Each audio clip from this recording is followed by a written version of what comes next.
Welcome, everybody. It's a live stream. It's a strategy session. Joining me now is the great Kyle Kulinski of Secular Talk. Many of you know this channel. It's a YouTube progressive monster, but some of you don't. So I would recommend you going over there and checking it out and clicking the subscribe button. Hit us with a super chat during the stream. Kyle, thanks for being here, man. How are you? Thanks for having me, man. I appreciate it. And let me just say real quick, because this just struck me right this second. Yeah. I'm used to listening to you on 1.5 speed, so it sounds like you're like all Xanaxed out on me right now. I'm ready to meet Jordan Peterson at rehab.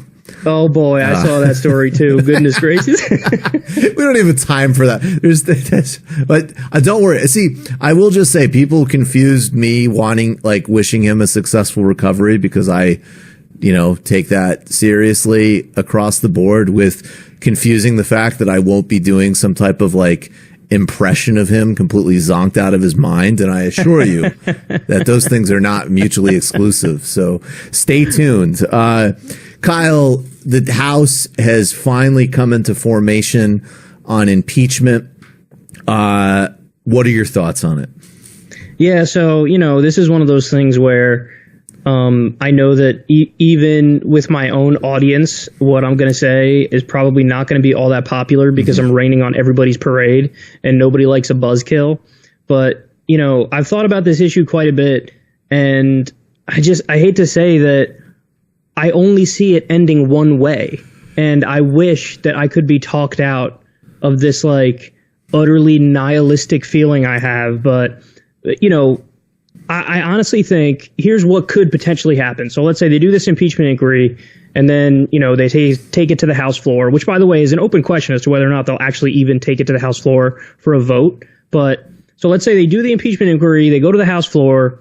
It could get through the House because all you need is a simple majority. Yep. But then when you get in the Senate, you need 2/3.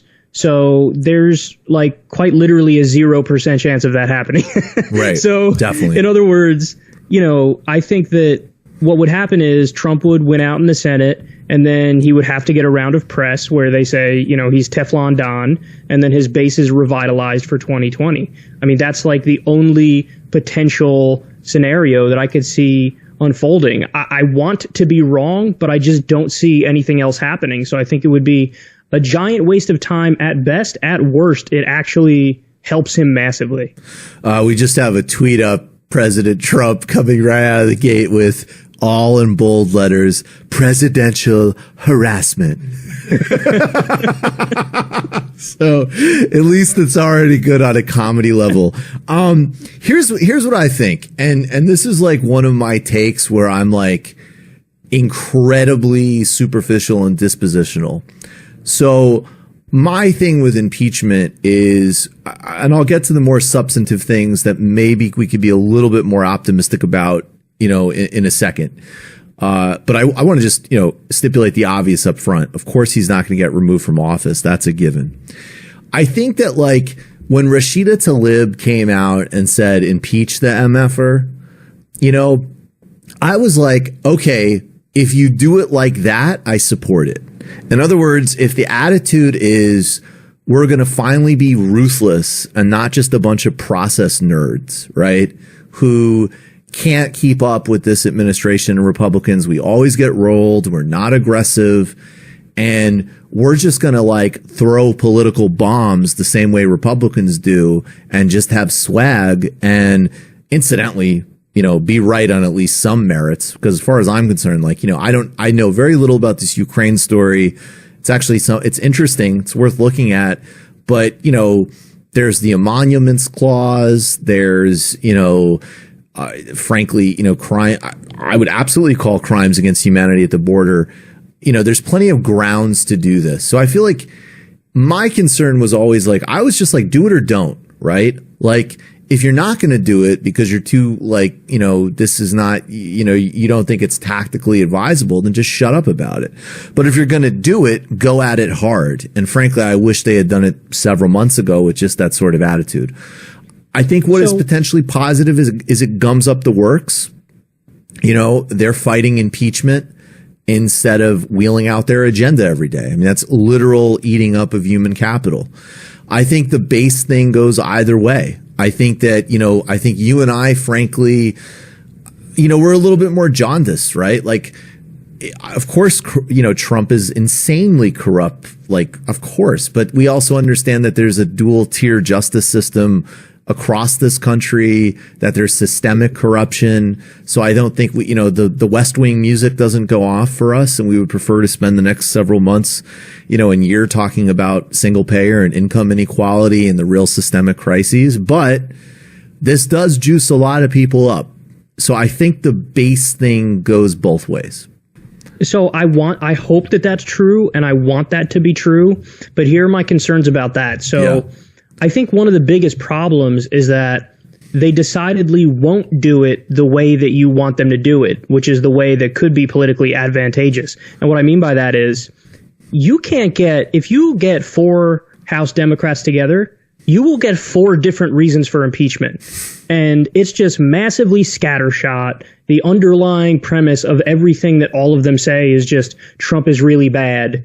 And they simply do not know how to play politics in that same top-down way that the Republicans do. So if you are to go about doing impeachment, the way that I would go about doing it, first of all, I wouldn't touch Mueller or this Ukraine shit with a 10-foot pole. I wouldn't be anywhere near it because I think it's so politically impotent that nothing will come of it. But if you were to do impeachment, I would make a case that it's an emoluments case that leads into genocide in Yemen. So basically, Donald Trump is taking money through his D.C. hotel from Saudi Arabia, hundreds of thousands of dollars. They're overpaying on purpose. And then lo and behold, this guy's giving them endless weapons deals and helping them commit a genocide in Yemen. So if you were to do it, that's the road I would go down because there's the most there with that. But I fear that, as the Democrats always seem to do, it's like a natural law. They always default to the worst possible anti-Trump arguments. And I mentioned this on my show the other day. Looking at the Ukraine thing, the way that they're talking about it, they're like, good sir, I can't believe you would, prod foreign governments to try to get dirt on your political opponents. And it's like, well, I can. That's exactly something that I can think of Trump doing. But furthermore, what do you do when there's actually dirt there? Do you just pretend like we're not allowed to have that conversation about the Bidens? And this is what they always do, Michael, and it drives me crazy. It's like, and in fact, Hillary Clinton also did the exact same thing in 2016 when it came to Trump, and it was literally with the exact same government, the Ukrainian government, and they got dirt on Paul Manafort. And guess what? When that dirt came out, I wasn't on my show going, how dare you? The way that you got that information was so impure and impolite and uncivil. I was like, no, Paul Manafort's insanely corrupt. So by the same token, I'll be saying Joe Biden and his son are insanely corrupt because they are. So I just feel like they always go to the worst possible arguments. So I don't see it ending well. However, you did make one really good point in there that landed with me, which is if this ends up eating their agenda so they can't do anything else, then that's awesome. But the other thing that might happen is it sucks all of the air out of the room for the election, and you don't get as much more coverage of the primary election because it's all about impeachment. And that might have the downside of impacting Bernie in a negative way because his word doesn't get out there as much. And I hope that that's not the case. But at least you gave me one bright spot to think about, which is it could eat their agenda. I think that's the bright spot. I love your case for impeachment. That would be the reason to remove him from office. Genocide in Yemen and I love that. I think, and I mean, I also just think in general, yes, look, Trump always takes the extra step. So it's extra if it's true that he held up an aid package to Ukraine, which, we could get into in a separate question, right? But that is like a next level of mixing. But it is amazing that Democrats never, not only did Hillary, I mean, I don't think that there's a single, modern politician that wouldn't theoretically take it. And there's other examples actually it was a minor scandal when Bill Clinton was running for president because supposedly some of his Vietnam records were released by the John Major government at the time because they were sympathetic to the Republicans, and that, caused tensions with the Clinton camp. And I think you're right. I mean, just in general, this whole, smelling salts thing has to go. But, it's not. And that brings us to, really this new sort of honestly the meat of what we're talking about, which is, I think, a certain classes of primarily bougie upper middle class people and technocrats, some of whom might even want to brand themselves as left or progressive, desperately searching for straws to vote for a radically less progressive candidate when the most progressive candidate in modern American history could actually become president. What is the case, and why is it such an easy, simple, why are we even talking about this case for Bernie Sanders over Elizabeth Warren? Yeah, so, as I mentioned in the segment that I did on this the other day, if you have a worldview that's a democratic socialist worldview or a social democratic worldview, this is really an empirical question. This isn't like, what flavor of bagel do you like? This is, square peg, round hole stuff. If you're trying to say Elizabeth Warren is equal to or better than Bernie on this stuff, it's just not true. So for one thing, she voted for Ben Carson to be the head of housing and urban development. Now, thankfully, in the second round of voting, she flipped because of a massive backlash. However, we don't want to have to babysit the person who's going to be our president. We want them to be on our side, and we know they're going to be on our side. And in the case of Elizabeth Warren, every now and then she drops a bomb on us where we're like, why did you just do that? That makes less than no sense. And it shows that she doesn't have the same political intuition as Bernie, or she might have decent political intuition, but she could easily get talked out of those positions, which are good. She also, of course, Bernie also wants to eliminate all student loan debt, and Elizabeth Warren doesn't. Bernie wants to eliminate all medical debt, and she doesn't. And one of the biggest things to me that really stuck with me is she told Cenk in an interview, quote, "Allow me to make a spirited defense of Joe Manchin." And so that's all I really need to know, because what you understand and what I understand and what people who follow this closely understand is we need a president who's not only willing to take on the Republicans, but a president who's also willing to stand up to the Democrats and either make them fall in line or even go as far as rallying against them in their own states and supporting primary challengers against them. And I asked that question point blank to Bernie, and he said, absolutely, I'll support primaries without pause. Without pause. That is fundamentally not Elizabeth Warren. She is a team player, and she even goes as far as to obfuscate all the other Democratic healthcare plans and Medicare for all. She makes it seem like, well, a public option and Medicare for all extra and Medicare for America and all these things. The core of it is the same. And the core of it is, we want to get more people healthcare. And she doesn't understand that, or it's cynical and she does get it, but she doesn't care that, all the other plans except the Bernie bill and the Jayapal bill are to one extent or another gaslighting to protect the status quo and protect the profits of the for-profit health insurance companies. 100%. And I just want to say really quickly, I mean, there's some kind of, there's some disagreement around, about Medicare for all. And, I am 1,000% in the, I get rid of private insurance camp. I mean, there's a number of practical as well as political reasons for that, frankly. Now, again, if you want to come up with some type of narrow, like, yes, could there be private insurance that takes care of like waxes in Aruba or something? Okay, fine. That's not what I'm talking about.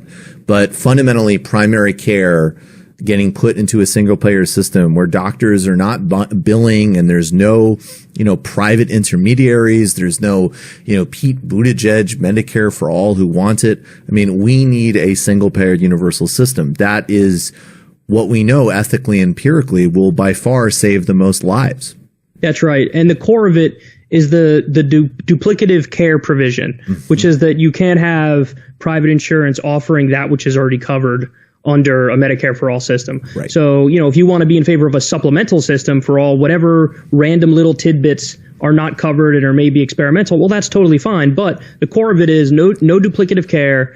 And, I think the realm of debate that's reasonable when it comes to Medicare for all is, do you want a French style system, which is public funding of private institutions, or do you want a UK style system, which is public funding of public institutions? That's like the spectrum of debate that I think is reasonable when it comes to Medicare for all. And she's simply that's not the spectrum that she thinks is reasonable. She's more than willing to entertain the idea that a lot of these like very open half measures are serious, and they're just not. And then there's also, apart from the substantive stuff, there's also like real stylistic concerns in terms of electability. Definitely. So, I'm actually relatively agnostic on the question as to whether or not Elizabeth Warren would be able to beat Trump. But I do know this. We're not in a professorial political age. And that's what she is. She's a wonky technocrat. And, it's a street fighter, brawler, populist age right now. And, that's what's landing. That's what we know is landing with the electorate. And when you have a candidate who's not only further left substantively, but is also stylistically hitting the nail on the head for today's political era, there's really no conceivable reason to think that Elizabeth Warren comes remotely near Bernie. 100%. And I just want to add two things. And one, I want to do, this is way less important, but a touch of a mea culpa, right? Because I'm starting to see echoes of the the DNC leadership race between Keith Ellison and Tom Perez in the following way. That you had Ellison after 2016, you had like someone with legit progressive credentials who put his hat in the ring. And if you recall at that time, even Chuck Schumer backed him, right? There was some recognition amongst, even the most mediocre and venile like Chuck Schumer that we need to at least, pivot on branding. I no doubt that it's not substantive in his case. That's obvious. And then the Obama team basically like behind the scenes and there was actually ended up being a lot of really disgusting dealings with the Puerto Rican delegation, which people should look into. It's another story, but it's a really important one. And Tom Perez gets elected. And I have to confess to something here, because partially because in some ways I really am to the left in terms of, having a pretty Marxist analytic perspective of most of these things. Sometimes I actually, and in this case, I was softer on the establishment than I should have been, which is I 100% supported Keith Ellison. But I was like, well, that's interesting because Tom Perez is like, he's another mediocre establishment hack, but he's a liberal one. Right. And again, before people freak out, I'm not comparing. Obviously, Warren's an infinitely more impressive and better everything than Tom Perez. But the dynamic stands, which is that there is a progressive groundswell of momentum for an actual transformative agenda, which translates concretely to threatening incumbent interests inside the Democratic Party, donors, consultants, and candidates. And now Biden becomes, potentially implausible. I always like to remind people the whole thing has been a disaster for months. He still leads in the polls, which people should remind themselves of occasionally. And, okay, let's circle around Elizabeth Warren, who will assure the establishment and assure all the incumbent interests. And then they can, take care of their real enemy, which is Bernie. And I'll just say, continuing the case study, Tom Perez has been an absolute disaster. You need to uproot these things fundamentally. Yeah. The good news, though, is that at least we're shifting the Overton window. Right. But the bad news is they have 1,000 tricks up their sleeve. And this actually reminds me of something that happened years ago so there's this real groundswell for, doing something on the issue of corruption and money in politics. And Jenks Wolfpack, for example, they had, a really strong amendment on that they were pushing for. And what's interesting is when there's enough noise, you do get a reaction from Congress, but their reaction is to say, oh, no, totally, we're with you. And then what they do is they propose a watered down piece of legislation that basically says like, okay, we need to go back to prior to Citizens United. Right. But what people don't recognize is Citizens United is not the only problem. Citizens United shot a dead horse. We have case law going back to like the 1970s, where the Supreme Court slowly but surely ruled on a variety of cases that effectively money equals free speech.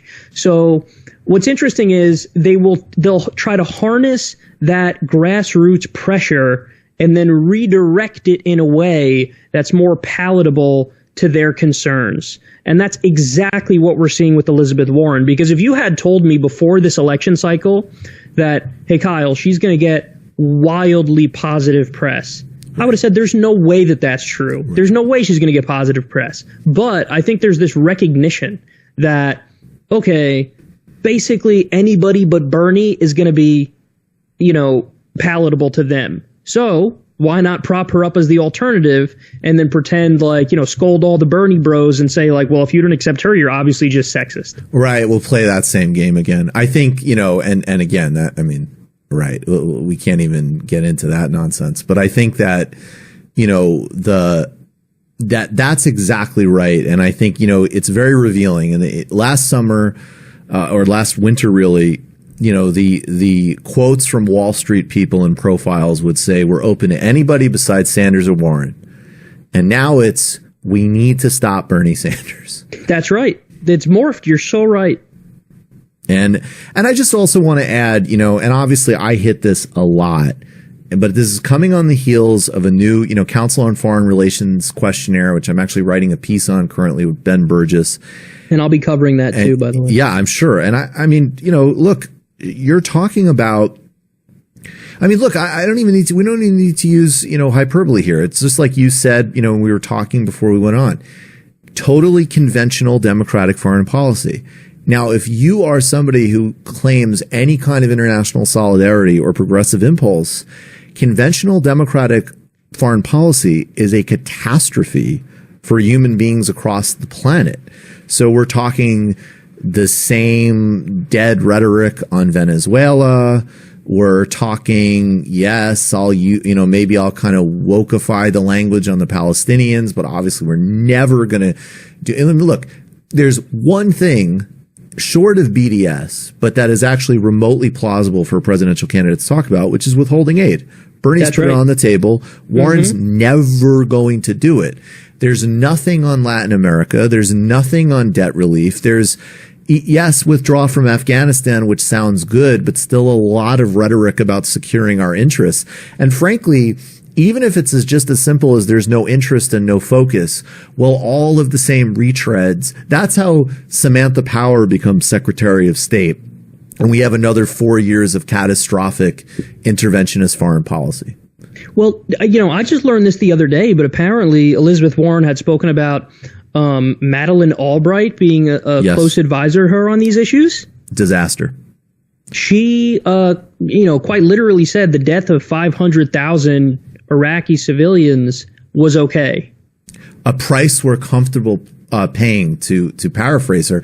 And also in the Council on Foreign Relations questionnaire, she renewed support of the Iran deal, but used rhetoric suggesting that the Iranians were at fault in ruining the deal. Now, again, going back to the beginning of the conversation, that's what did you say? Like, that's squares and holes. Like, that is objectively false. Like, the United States ruined that agreement. The Iranians followed it. Period. That's right. And the scary thing is, because I remember our last conversation, we spoke about, socialist internationalism versus left isolation. Right. And she doesn't even hit the bar of left isolation. Not at all. Which is stunning, because domestically, I do think, and I kind of get a little frustrated when people don't give her due on issues involving Wall Street, on issues involving trade and taxation. Absolutely. She's good. I think she's very solid on those issues. She's good on those issues. It's silly to pretend otherwise. Is the foreign policy is just not even in the same galaxy. I mean, yeah. And all I could say is, and one